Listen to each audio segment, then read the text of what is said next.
de tu abuelo, algo que te llamara la atención, alguna anécdota que quieras compartir.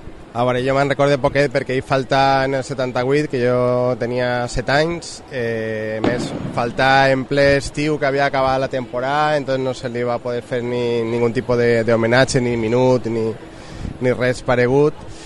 I jo me'n recordo d'una persona major, sèria, i que d'alguna manera, que no recordo jo molt bé, me va transmetre aquest valencianisme, però aquest valencianisme transversal, perquè el que deia José Ricardo, anem a veure, els anys abans de la guerra, els anys, per exemple, des de l'aparició del València o des del 15 hasta la guerra, és d'ebullició valencianista, vull dir, és que de lo poc que coneguem de Montllallo és que estava en tots els saraos, però polítics, transversal, era maçó, era culturalment era un portent, estava al front de crear el Museu d'Etnologia de València, estava en diaris vespertins, matutins, feia els reportatges deportius però també culturals, de teatre, però és que era blasquista, estava relacionat era del Pura, que era el partit autonomista,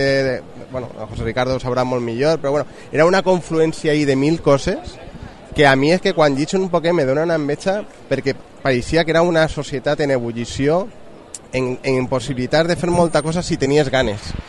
I Montllallo jo crec que tenia moltes ganes, a més jo crec que era un portent, era una persona superdotada en quant a capacitat, en ganes i capacitat de fer coses, perquè estava fent, ja t'he dit, fent descobriments arqueològics importants per la ciutat, estava fundant el València, estava en la fundació del Mestalla, vull dir que per ell el València no s'acabava en el València, era, com deia José Ricardo, era el propagar, la representació, a mi coneguent un poquet d'ell i de lo... És que no és una representació de la ciutat, era d'un territori, saps? O sigui, vull dir, perquè les seues mines de valencianisme no se circunscrivien soles a la ciutat, sinó que anaven molt més allà, no? Ja t'he dit, perquè en casa n'hi ha diaris de Pàtria Nova, n'hi ha diaris molt curiosos, no? Que és un valencianisme, està en plena efervescència el preestatut d'autonomia, vull dir, n'hi ha moltíssimes coses ahí, no? Entonces, jo records en vida tinc poquets perquè jo era molt menudet, però se m'ha transmitit a mi aquest valencianisme i per mi, vull dir, per mi és una de les coses, dels valors més importants. Però no sols de l'equip de futbol, sinó un valencianisme també molt transversal, no? És una vivència, un voler, un amor per la terra que ho portem en el cor i això ens ha vingut pues, de dalt pa baix. Ahí, Elvira y Jota, al respecto de lo que está diciendo Carmel, ¿tú tienes ese recuerdo también de persona con tantísimas inquietudes que su cerebro no paraba, que quería siempre estar involucrado prácticamente en todo? Y a mí me gusta mucho la reflexión que ha hecho Carmel respecto a lo permeable que quería que fuera el valencianismo con todo, que no necesariamente simplemente era el equipo de fútbol y ya está, sino que eran muchas más cosas. Sí, bueno, antes de la guerra ya hizo las oposiciones archivero en el ayuntamiento, que por eso después, al cabo de bastantes años, se pudo reincorporar cuando la cosa fue ya más tranquila. Sí. Y también estaba metido en otra historia, que era el tren Valencia-Madrid, que tenía que continuar hacia el norte, y que eso después ya se paró. Pero también estaba metido ahí, y era una de las cosas que él parece ser que hacía más viajes a Madrid y que tenía más interés. O sea que sí, lo veo completamente. Después de la guerra, es que la guerra lo cambió mucho. Lo cambió todo. Entonces, yo no sé ya qué era, si era el dolor, el miedo, no sé, se había padecido tanto. El pesimismo, tanto, la tristeza sí, también. La tristeza, no sé, que ya, bueno, ya en estas actividades yo pienso que en escribir solamente ya pudo escribir en cosas culturales. Y sí que sé que yo entonces no me fijaba y entonces no me recuerdo bien, pero sé que escribió en artículos que después se portaban a Hispanoamérica, se llegaban hasta allí.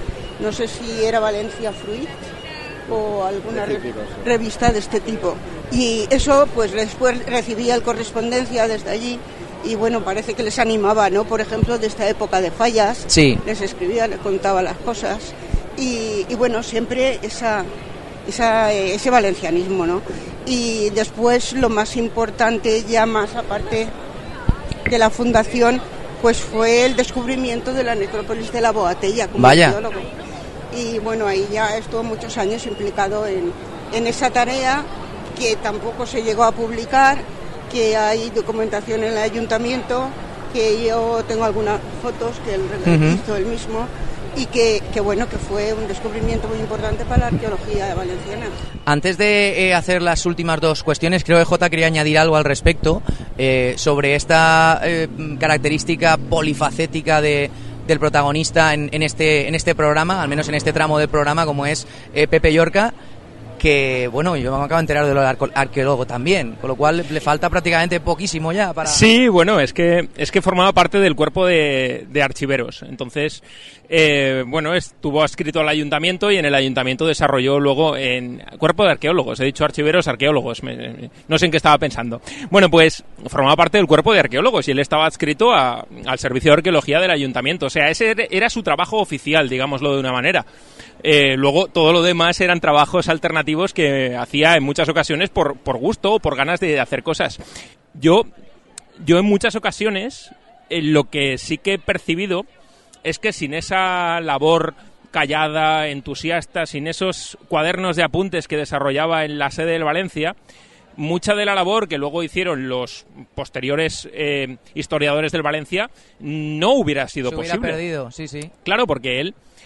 yo sé que el Valencia tenía unos cuadernos en los que se iban anotando puntualmente todos los resultados de la historia del Valencia, todas las estadísticas, y el encargado de hacer eso era Pepe Llorca. Y a veces yo, pues si he tenido la ocasión de ver algún libro o algún acta, ha sido fundamentalmente por la labor de archivero, en este caso de Pepe Llorca, ¿no? Porque él se encargó no habría, por ejemplo, Ciberche. No habría un montón de páginas de estadísticas que pueden nombrar prácticamente hasta el principio de los tiempos gracias a... O sería más difícil. Claro. Y yo, sobre todo, una cosa que quería comentar al hilo de la reflexión que hacía antes Carmel. Me parece que Carmel ha tocado un tema que es muy, muy interesante, que es el tema de la transversalidad. Durante mucho tiempo al Valencia se le ha tildado diferentes etiquetas. Yo creo que el Valencia nace y crece enseguida y progresa y se convierte en el club que se convierte, fundamentalmente porque se convierte en un club transversal. Porque es un club que no aspira a representar, como por ejemplo hacía el Gimnástico, a una porción de la ciudad. El Gimnástico quería representar... A los poblados marítimos. No, al Grau. El Levante era el que representaba al Grau. El Gimnástico representaba al centro de la ciudad, la gente más conservadora, militancia política carlista, etcétera. Y el Valencia nace con una serie de personajes que no forman parte de todos de la misma adscripción, sino que cada uno de ellos tiene una adscripción concreta. Me hace gracia pensar que estamos en el lugar en el que se sentaban tres personas que pertenecían a diferentes facciones del Partido Republicano, que eran Pepe Llorca, Augusto Milego y Julio Gascó, además facciones enfrentadas entre ellas, ¿no?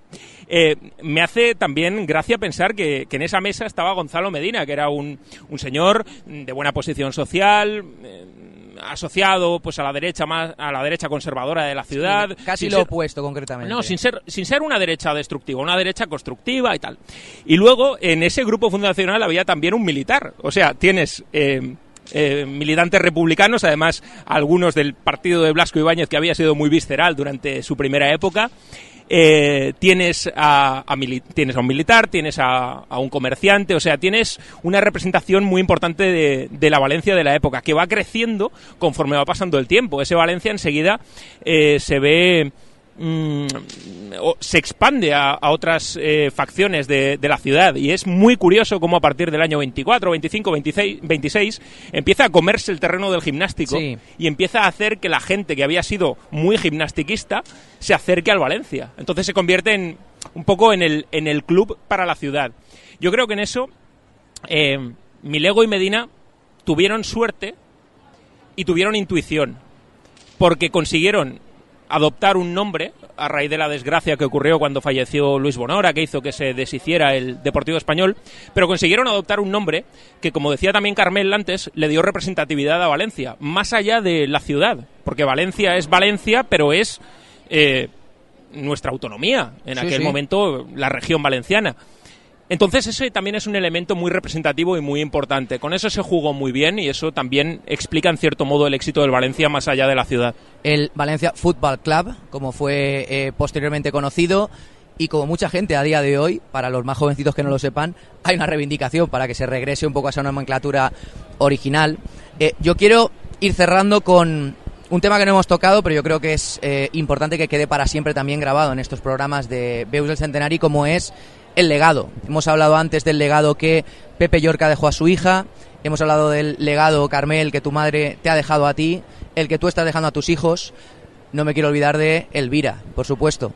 La historia de Elvira Roda, para que no la conozca, aquejada de sensibilidad química múltiple, nieta de uno de los fundadores del Valencia Club de Fútbol, que lógicamente hoy en un día como este me encantaría que estuviera aquí con nosotros para contar su valencianismo, cómo lo vive también, y ese legado que le dejó su abuelo y que le ha dejado su madre y su padre. Elvira, hablar de tu hija es fundamental. Yo creo en unos actos como estos del centenario, y siempre lo repito, que quiero que sea muy incluyente con todo el mundo, no dejar a nadie de lado, no olvidarse de nadie. Nos tenemos que acordar de Elvira también y por supuesto mandarle un guiño y un abrazo enorme, porque ella también está disfrutando del centenario. Yo te diré que el otro día, cuando el Valencia se clasificó para ir a Sevilla, sí, pues ella estaba llorando cuando lo estaba oyendo, porque precisamente ella fue a Sevilla a ver al Valencia. En el año 99, ¿no? Y había sido pues su último partido de felicidad, de haber podido ir allí y haber disfrutado.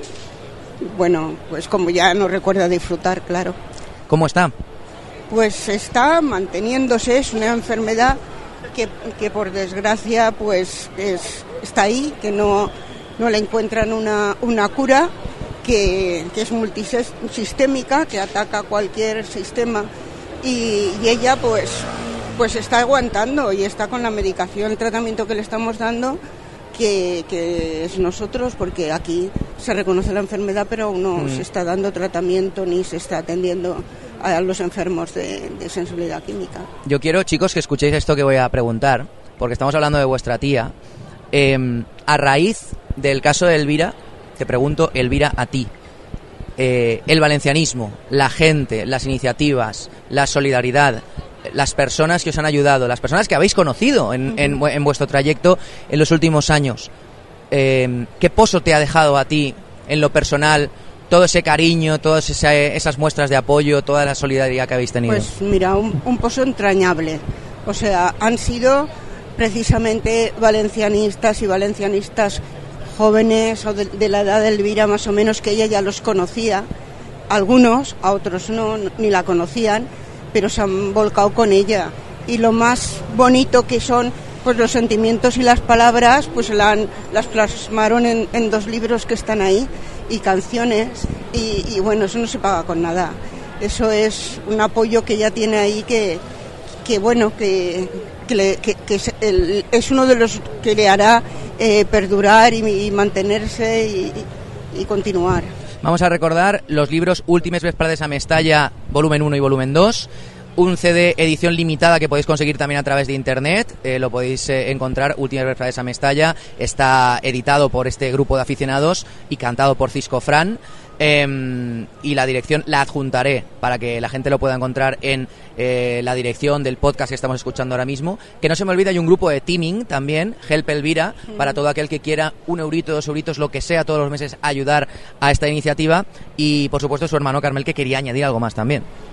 Res més, simplement que és per mi, ja ho comentarem en quan presentarem el disco de Cisco Fran, per mi n'hi ha algo màgic en el fet de que no sé hasta quin punt el meu iaio va participar en la fundació del València per ajudar a la seva neta, no? O sigui, ahí n'hi ha un círcul que se tanca d'alguna manera, perquè al final l'ajuda que està rebent Elvira per part del valencianisme i sa solidaritat és fonamental perquè continuï en vida, perquè al final el sentir-se part d'algo, sentir-se volgut, és fonamental per tindre ganes de viure i per poder mantenir la lluita per la vida, ¿no?